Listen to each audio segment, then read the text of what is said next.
এই মেরুদণ্ড গঠন করবে, যারা জাতিকে তৈরি করবে, নির্মাণ করবে, সেই শিক্ষকদেরই যদি মেরুদণ্ড পাকা হয়ে থাকে, তারাই যদি সোজা হয়ে না দাঁড়াতে পারে, তাহলে একটি মেরুদণ্ড যুক্ত জাতি কিভাবে গড়ে উঠবে? আজ শিক্ষার এই দুরবস্থার জন্য আমাদের দেশে চরম দুরবস্থায় আমরা আছি। তাহলে আজ আবেদন করবো যে আমাদেরও জাতীয়করণ করে আমাদের এই দুর্দশা, শিক্ষকদের দুর্দশা পূরণ করে বাংলাদেশ যে অবস্থায় আছে এই অবস্থা থেকে আমাদের মুক্তি দিতে হবে। নইলে এই দেশ, এই জাতি কোনোদিনই সোজা হয়ে দাঁড়াতে পারবে না, এটা আমার বিশ্বাস।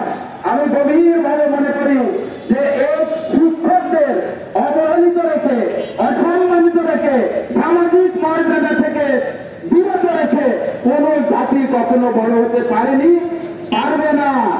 এবং আমি এটা পরিষ্কার বলতে চাচ্ছি, বিশ্বের ভিতরে এই বাংলাদেশে শিক্ষকদের বেতন সবচেয়ে কম, শিক্ষকরা সবচেয়ে অবহেলিত, নির্যাতিত, নিপীড়িত।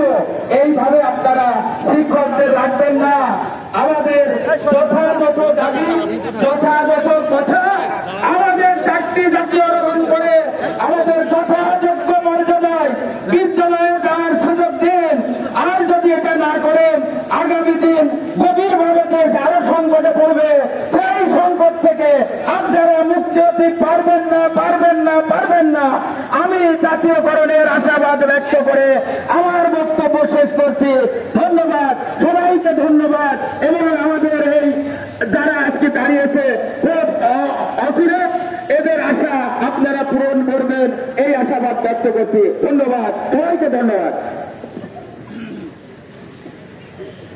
এ পর্যায়ে বক্তব্য নিয়ে আসছেন মোহাম্মদ হেলাল উদ্দিন, প্রধান শিক্ষক, হবিগঞ্জ নেতা মাধ্যমিক বিদ্যালয়।